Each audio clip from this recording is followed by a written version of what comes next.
الله عنه قال: قال رسول الله صلى الله عليه وسلم: الإيمان 79 شعبة، فأفضلها قول لا إله إلا الله، وأدناها إماطة الأذى عن الطريق، والحياء شعبة من الإيمان.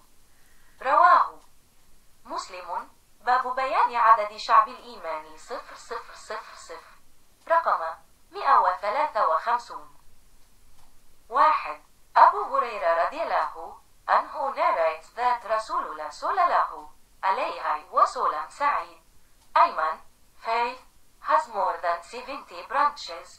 The superiormost one is saying of La ilaha illallah, there is none worthy of worship except Allah, and the inferiormost is the removal of an obstacle from the way, and Haya is a branch of Iman.